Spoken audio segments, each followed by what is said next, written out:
Imagine you own a restaurant, and the difference between having a line of hungry customers out the door every day or your establishment looking like a ghost town is based on the experience of one man. That one man is not a professional food critic nor a culinary expert, but millions of people around the country treat his word like gospel. That is the Keith Lee effect. Keith Lee is either Batman or Joker when it comes to restaurant owners. But once you hear his story, you will understand why he has such a cult-like following. It's much deeper than a guy who has decent taste buds. Keith Lee is a man who failed at the one thing he was actually good at. Then at his darkest moment, he refused to give up and created a meteoric influence in an industry he had no business being in. Keith described himself as a very small child who felt the need to display his dominance to overcompensate for his short stature. His bad behavior led to him getting expelled from every school in the Detroit, Michigan area before attending a charter school as a last resort, where he barely managed to graduate the 8th grade. So by the time I got to high school, I was a weed head, smoking every day. I'm talking about bad,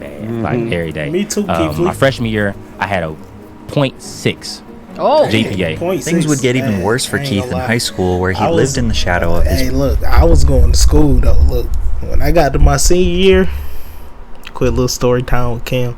Hit that like and that sub button. I ain't said it. Hey. Look, man, my senior year, I made sure I was done with all my classes. I just had to do like these little final projects in order to graduate, and that was the only thing. And I only had like probably 1 to 2 classes left, bro. My senior year, I was like, I'm out of here, bro. I ain't trying to stay back, no nothing. Made sure I was done with all my work a year ahead. Man, see, you gotta think smart, not hard, bro. All you gotta do is do the work and graduate, nigga. Just do the work, and you'll be up out of there. You can go to college, or just chill at the crib and make you some money. One of the two. Do something smart, though. Don't do nothing dumb.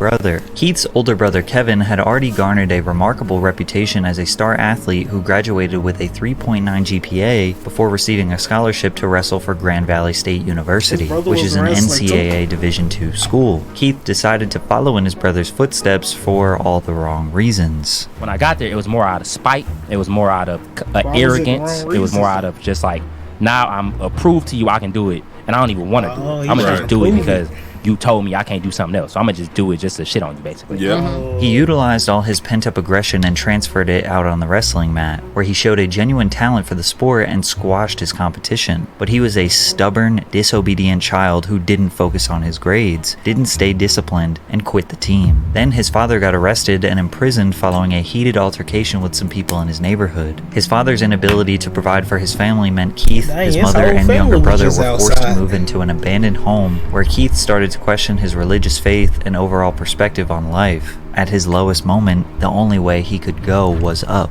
He stopped smoking, stopped hanging out with bad influences, and got back into wrestling. Fast forward to his senior year, Keith averaged a 3.6 GPA and was preparing to wrestle at the Michigan High School State Championships, which hadn't been achieved by a student at Southfield High School since the 90s. He received a partial scholarship to wrestle for Indiana Tech, but made a critical error. He never actually enrolled in the school. He showed up at Indiana Tech, connected with the wrestling coach, attended random classes, and got fully immersed into the college life. He was expecting a dorm room since he thought he had a scholarship, but when he showed up to the admissions office, they were confused. They take me to the office and they like, you don't have no paperwork filled out, sir. Who are you? Yeah, they was like, only thing we have is the offer letter that we sent you. Right. So we only got your name and your information from the offer letter. Wait, I just had deja vu, man. I remember watching this. I didn't know who Keith Lee was. I used to watch this podcast. I didn't know who Keith Lee was. I remember this story. Dang. They could have let my boy in. They could have at least found a room somewhere. They could have found like a little room in a boiler room or something like that for my boy.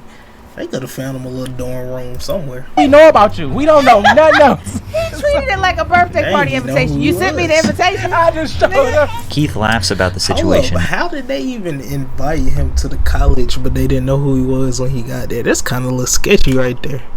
You got to pull up something like, pull up an email, be like, see, y'all invited me here. Y'all told me to come. You said you had a room right upstairs to the right. Right across the hall from the baddies. Yeah, they right there. now, but at the time, he was devastated. They told Keith if he didn't pay them $20,000 for the semester and $2,000 for the application fee, he wouldn't be allowed to go to school. Unable to get a loan, Keith had to move back with his family, who relocated to Las Vegas. He was now sharing bunk beds with his 14-year-old brother, who regularly reminded Keith that he was a loser. College done scammed my boy. They done told him to pull up, and then when he pulled up, they was like, "But we don't know who you is. Who is Keith Lee? We can't let him up in this college. We don't know him." They done sent him the email the whole time, and then they done told this man he got to pay either $20,000 or just $2,000. One of the two. He got to pay them rack A's to get up in that school. He got to pay that money on. But he done went back home. Now he's sleeping with his brother on the bunk bed. Dang. They could have found a dorm for my boy, man. At this point, I'm in the deepest depression I've been in a long time. Dang. Because I'm like, oh, reality is sitting in. Yeah, he's right. yeah. I'm not in school. I don't have a job. I got fired already.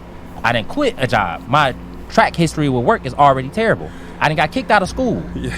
I don't have no other offers. Right. Nothing in life is looking right to me right now. I don't have nothing going for me. Keith's older brother Kevin had recently secured a contract to fight in the UFC as Kevin the Motown Phenom Lee, and Kevin was a savage. At his peak, he held a 16-2 professional record and was toe-to-toe with legends like Tony Ferguson and Charles Oliveira. Kevin forced Keith to get into the gym with him, and on his first day, their coach Dewey Cooper realized the potential Keith had as an MMA fighter. Desperate for money and a purpose, Keith trained for a year straight and won his first 4 amateur fights. The only 2 losses he had were by split decision, meaning he was a very promising prospect. However, he was earning next to nothing for these. $500, maybe $1,000 per fight. Keep in mind, this was over the course of 3 years, so he was broke following a rotation of various low-end jobs. But luckily, he met his girlfriend, now wife, Ronnie, while working for ASICS. Keith credits Ronnie with being the anchor to keeping him grounded and focused on becoming the best version of himself. Following a submission victory against Leonardo Carvalho at Global Legion FC 13, Keith proposed to his girlfriend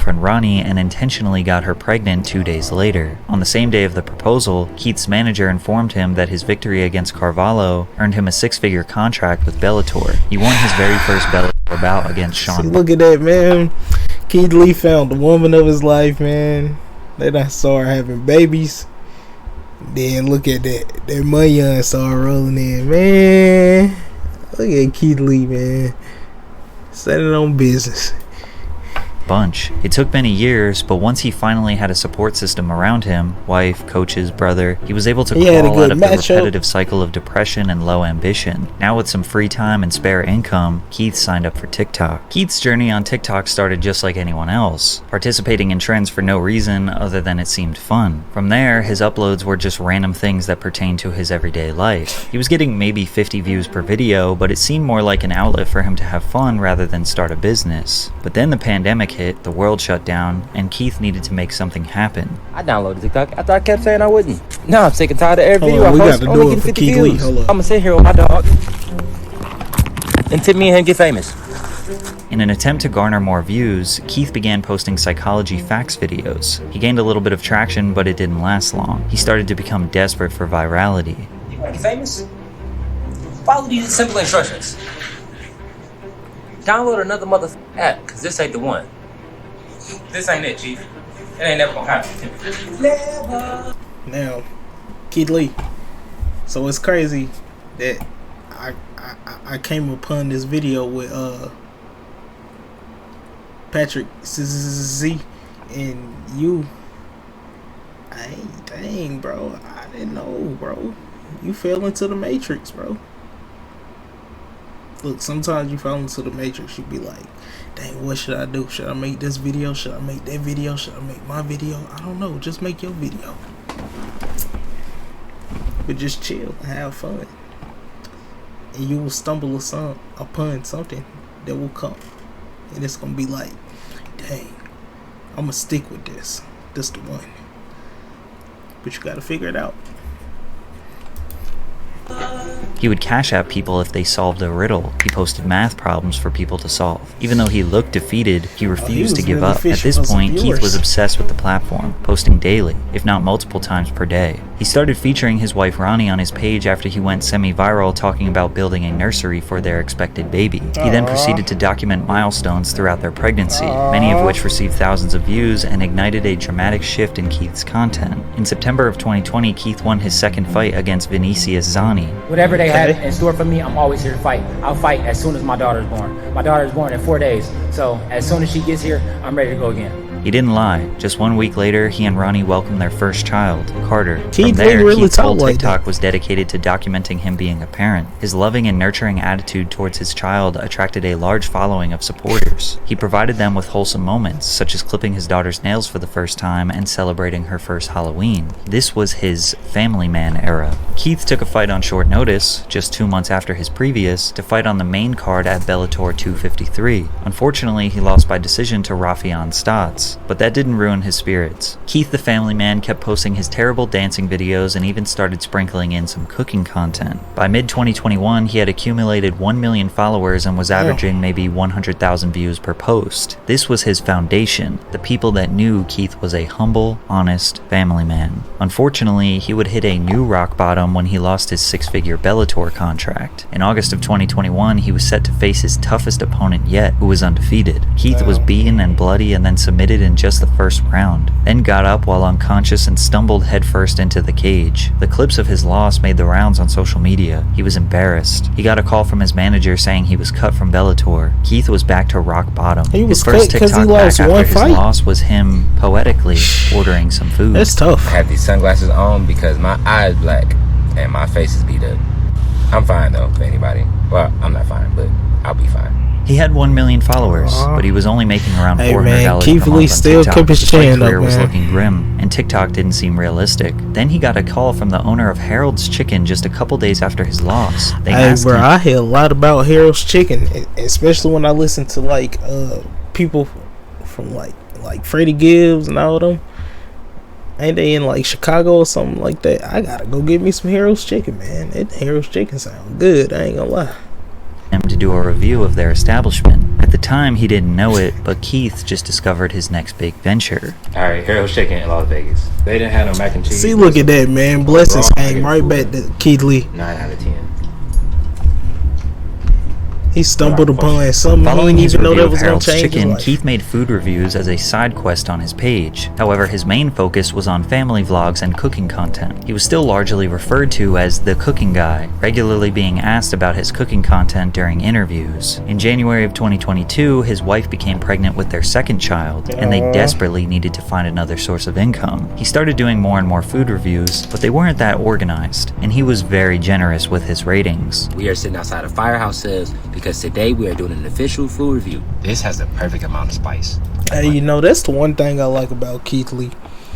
He take his own money, he buy the food. If it's high, he'll pay for it. If it's cheap, he'll pay for it. He'll just review it. And then he'll not only review it, he'll take that restaurant from being like, oh, he'll just take the food place from being like one of them places where a couple people show up, they don't know too much about the food place, and then now everybody know about it. Business booming. That's hard, man. I ain't gonna lie. He just gave somebody a reason to stay open. What if they was about to close tomorrow? Now they can stay open to like, who knows? That's dope. I ain't gonna lie. My tongue is tingling a little bit. I got that feeling on my lips. You still taste all of the flavor. 10 He out of be 10. making that Keith food says he sound leaned on his good too. I ain't faith gonna lie. and prayed something good would come from this cap. TikTok thing, and it did. In June of 2022, he signed a brand deal with Wingstop worth 6 figures, He got the same amount Wingstop he had deal? lost from the Bellator contract. He successfully was making a career on TikTok, but it was about to get a whole lot better. His food reviews slowly started to become his main content because his brutal honesty was very entertaining. Altogether, this food was $50, and the customer service was terrible. The lady at the front where I was picking up was really rude, like extremely rude. I had to call back and get her name. I think she lied because she answered the phone like I didn't recognize her voice and said, "Hold on, let me go get the girl." You the girl. Then in You October, the the girl. popular YouTube channel People vs. Food approached him to collaborate on their channel, and he accepted. This channel has over 12 million YouTube subscribers, and he knew the exposure would help his TikTok career immensely. By the way, double check if you're subscribed to my channel. I asked my I'm wife what I should subscribed. post Hey, on my hold page on, to make people not only come and wait. Just because I said I'm subscribed to Patrick Z, don't mean we're gonna just let this slide. Hit that like and that sub button right now. Hit that like and that sub button. Hit it. Hit it. You hit it. Alright, we can get back. Did you hit that button yet, though? You bet. I like that.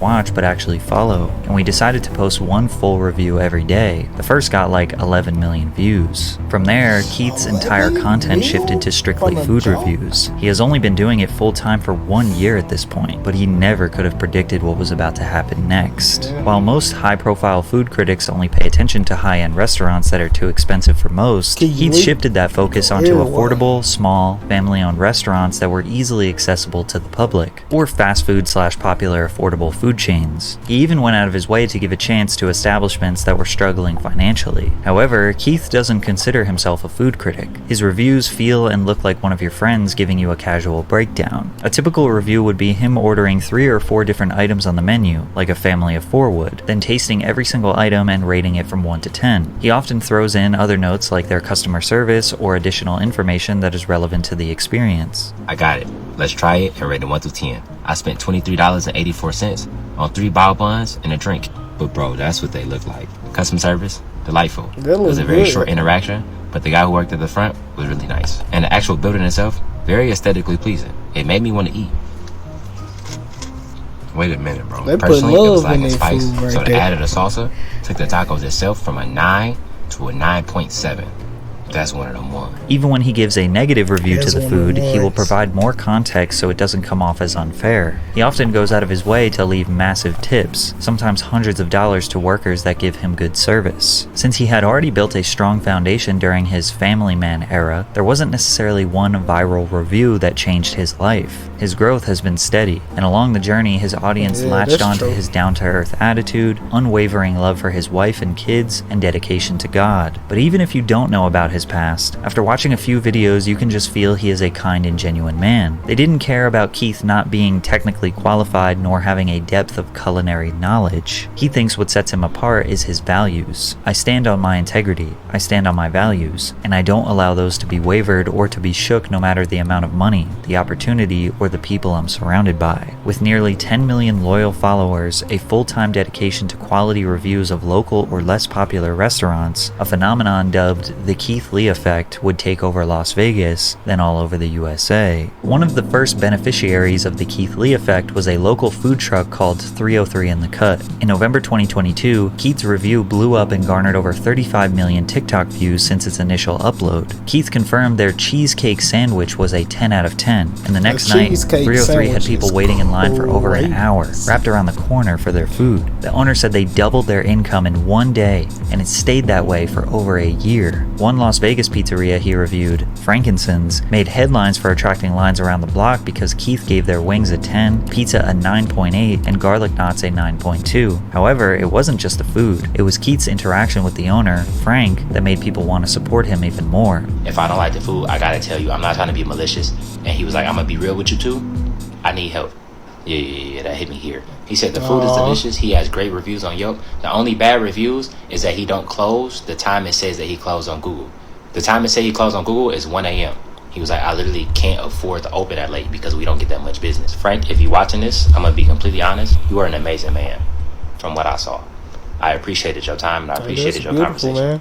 Let's try this food. According to Frank, Frankincense had to hire 23 new team members in the 6 weeks following Keith's review and had guests from all over the world patiently waiting for over 3 hours for his pizza. Frank said he was thankful that Keith helped his business and the overall community at large in Las Vegas. Yasser Zermino, owner of Aroma Latin American Cochina, asked Keith to come review their restaurant through email. Keith gave all 5 different items over a 9, including the Oaxaca sandwich, which he said was the best he had ever had in his life. The owner said, "We went from not being able to pay the bills to now having to hire people to come and help us." Other Vegas-based businesses that Keith reviewed have seen instant growth, like Caribbean restaurant The Pink Potato, or Southern Taste Seafood, a food truck that went from making $200 or under a day to seeing a 900% increase in revenue in the days following Keith's review. But his impact was... Keith Lee a nice guy, because I would have to be like, hey, look. I done helped the price go up, man. Y'all eat. I'm trying to eat too. Nah, I'm just playing. I let them eat in peace. But that's dope, man. He done helped the price go all the way up, man. It done went up so much, they gotta go get extra help. Wasn't just on small businesses. Even Chipotle, the fast casual chain that generated $8.6 billion in revenue in 2022, saw the benefits of the Keith Lee effect. In early 2023, a reviewer named Alexis Frost posted a review of a menu hack. An order of a steak quesadilla with extra cheese and fajita veggies that fans say tastes like a Philly cheesesteak. Keith reviewed it and gave it a 9.8. Then chaos ensued. Chipotle workers all over the country were overwhelmed with the tens of thousands of people coming in to order this hack. One employee said the worst shift of her life was servicing this trend. Another employee said a customer tried to swing on him, aka fight him, because he couldn't make the food. Managers started posting. And I ain't gonna lie, y'all customers out of hand, man. Look, that's why I can't work in like no place where you gotta do customer service. I can't do it. Cause y'all just be, y'all be too much, man. How you gonna swing on them just cause they ain't got the secret menu? It's a secret menu, nigga. Some of them got them, some of them don't. Can't be swinging on them cause they ain't got the food you're trying to get. Hey, you better go find that secret menu or pay somebody to hit that secret menu for you. Man, like, I don't even want to eat no more. You know, messed up my nigga his swing, man, because of a burrito. Signs that say protein and cheese on quesadilla only. Chipotle realized the only way to solve this problem was by adding the hack as an option on the menu, dubbed the Keithadilla. Keith quickly became well known all over Las Vegas. Once he partnered up with Mr. Beast to give $10,000 to a struggling business, he couldn't even go outside without being swarmed, so he dressed up in silly disguises to avoid being recognized. But his impact is not just in Vegas. Keith got to review a local Brooklyn bakery that he selected while being interviewed. They probably still walked up to Keith Lee. Keith Lee. That's you? We hear the voice. On Good Morning America, while also donating $10,000 to that business. He continued to do press runs, being interviewed on talk shows around America, and of course, reviewing food. So now that we know how much positive impact Keith can have on a business when he likes the food, what about when he doesn't like the food? Well, unfortunately, the entire city of Atlanta would find out about the negative side of the Keith Lee effect. In October 2023, Keith announced to his nearly 15 million TikTok followers that he and his family were traveling to Atlanta, Georgia, and needed some restaurant recommendations. He had previously made videos in Detroit, Chicago, New Orleans, New York, and Los Angeles, but Atlanta's food scene is entirely different, which prompted a lot of mixed reviews from Keith. The drama first began when Keith visited the Atlanta Breakfast Club, where he wanted to take the food to go, but they didn't have anywhere to sit and wait for the food. So instead, they decided to dine in, but the restaurant wouldn't allow them to sit down at a table and be served unless the entire party was there. Upon finding out that they were charged $1 for butter at a breakfast place, it was just an annoying cherry on top.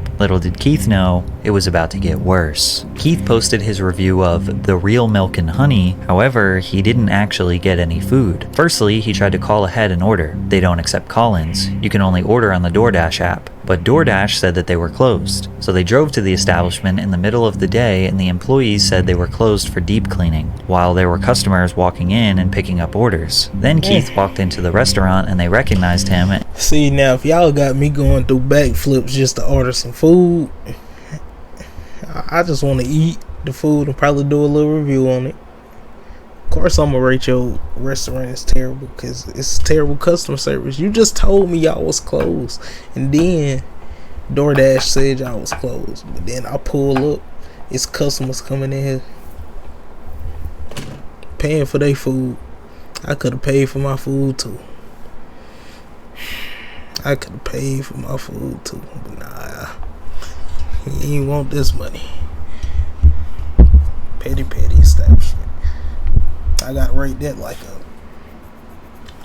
4.5. And immediately attempted to serve him since he is famous, to which he declined. Keith has always been very expressive that he doesn't want nor deserve special treatment from restaurants. These days, he sends in his friends and family to do orders so he doesn't receive bias from the establishment. He wants his experience to match any ordinary person. I've personally never seen a restaurant have a rules list, but The Real Milk and Honey have a ton. We guarantee great food. Everything else is left to chance. We do not provide individual checks. 18% gratuity added to parties of 5 or more or checks larger than $105. No reservations unless you're Barack Obama. No parties larger than 4 on days that... Wait. So I gotta pay... If it's over 6 people, I gotta pay an extra $180 on top of that. I can't even make no reservation unless I'm Barack Obama. When is the next time y'all gonna get Barack Obama in here? Milk and honey. You better take this money. Let me make this reservation. They kind of... Wouldn't you rather take the money and let somebody make a reservation? Barack Obama, huh? Barack Obama. He come in here every Tuesday, huh? That end in Y. Keith was clearly frustrated that a business would change the rules when it benefits them, but he didn't want people to attack the real Milk and Honey because he had a bad experience. However, the internet being... If I'm a restaurant, wouldn't you rather me make like a reservation if it's more than 6 people? Cause that's a... The internet started attacking. There was actually another restaurant called Milk and Honey whose owners were receiving death threats in the DMs because of people confusing them with the other restaurant. But if you had any sympathy for the real Milk and Honey, it would be gone once you saw their response video they uploaded to TikTok. Did you see this Keith Lee video about the real Milk and Honey? And who is this Keith Lee? Daddy, you don't know Keith Lee? Yeah.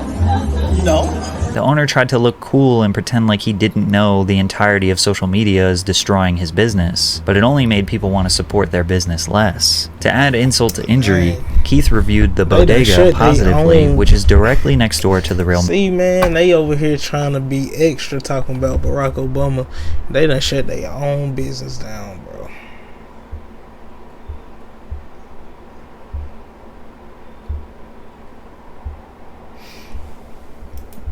Milk and Honey, which resulted in a line of customers skipping the real Milk and Honey to wait in line for the bodega. But the shenanigans continued. Keith reviewed another ATL restaurant called Old Lady Gang. Again, did not get any food. He tried to call their number, no answer. Tried to order on DoorDash, said they were closed. He sent his family into the physical store to do takeout. They said they don't do to-go orders on the weekends, but the wait to dine in was 1.5 hours and they didn't take reservations. Instead of leaving, Keith decided to walk in where he was recognized and immediately Dang, so the wait is 1.5 hours? And y'all don't do no reservation, bro. Atlanta scamming, bro. They scamming. They offered him a seat, skipping the entire 1.5 hour wait, to which Keith denied because he didn't want any celebrity treatment. This is exactly how it is for us regular ATL folks. Imagine them telling you your wait time is 1.5 hours, then someone else comes up. What if you gotta wait like an hour and you can't do no reservations? So you just gotta sit there for that hour. You watching everybody eat, and then you gotta sit down. You gotta wait another hour or half an hour for your food to come. I'll be heated.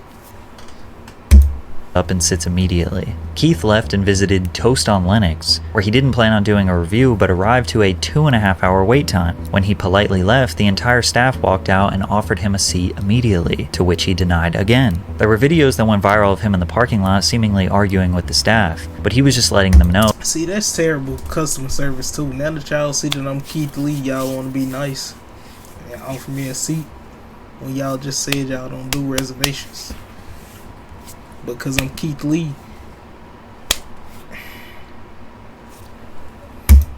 That he didn't want to skip the line. But Keith's experiences are not just unique to him. Cardi B spoke on the subject on an IG Live. I feel like Atlanta restaurants, they don't like to make money. I feel like they don't like people, they don't like their customers, they just don't fucking like it.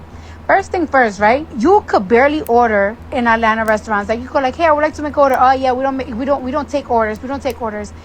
It gets to the point that I literally have to name, like I have to tell like people that order food for me, like, can you just name drop my name? Because first and first, they don't do no pickup orders, they don't do deliveries, they just don't do shit. And of course, we got some hilarious memes from this whole situation. You walk in, let me show you how it's done.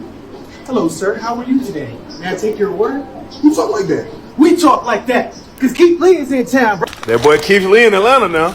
Hey, y'all little boozy at restaurants, y'all better get on your goddamn zone now. Hey, Milk and Honey, See, that was how I get for giving me attitude when I told y'all my partner was just down the street parking the car. Although most people were understanding of Keith's frustration with these ATL businesses, others, like ex-football player Chad Ochocinco, thought he was trying to tear down black-owned businesses. I don't like the critiquing I remember of Ocho our did say restaurants that. and having people and talking bad about our goddamn businesses. Bruh. And Ocho was backwards because he said he don't like the fact that Keith Lee was doing that to all restaurants, and then he turned around and was like, you know what, this guy got a point. Duh, bro, because they're not only doing it. You got to think about, look, just because y'all pull up and y'all famous and y'all got a name, y'all can get in. When they just said there wasn't no waiting list, they told you to wait. You gotta think about like the regular customers that's pulling up, paying they hard-earned money. Now they gotta wait. You done got a free line in. You got a seat that wasn't available. That ain't fair, man. At least Keith Lee care, even though he like, nah, that ain't fair either. Cause you gonna let me in. You just told me I couldn't get in. Now these people gotta wait on top of, man. like, dude, you know how hard it is. And I get it. Then they for making you us pay all to that even money. get in the food industry. What are the qualifications of being a food critic? Go to a restaurant and do you like the food? Did you like the customer service? What was it like? Yes. What was the wait time like? That's all you got to do. At the end of the day, Keith just gives his honest opinion and experience, but he implores everyone to try for themselves. If he is too positive, his opinion will hold no weight. If he is too negative, he will be seen as destructive. There will always be haters. However, broadcasting his opinion to 14 million followers will, without a doubt, prevent a lot of people from trying a restaurant. If someone I trust says don't go somewhere to eat, I'll probably listen to them. Or if I have one bad experience, I probably won't go there again. This is why some people argue that you can't have a bad day in the customer service industry. If you can't afford a bad review, then you shouldn't give bad service, especially if you are inviting a food critic to your establishment, which a lot of these restaurants do. Through all the drama, Keith found a lot of gems in Atlanta. The seafood menu, juicy jerk, the dining experience, which he personally tipped the owner $2,000, and Jamaican jerk biz, where the owner broke into tears when he walked in. He asked the owner what her sales were for the day, which was $2,600, and he paid her $3,000 for his meal. However, Keith just announced that he's on his way to Houston to do a food tour, and restaurant owners are trembling. In just 10 months of fame, Keith has helped hundreds of businesses, raised tens of thousands of dollars for charity, and continues to spread love and positivity during a time where we need it the most. Maybe from here he will start a food review show, or a cooking show, or maybe an app for restaurants all around the country that he recommends. As long as he remains the positive and wholesome man social media knows and loves, they will support whatever endeavor he chooses. Finally, the internet made the right person famous.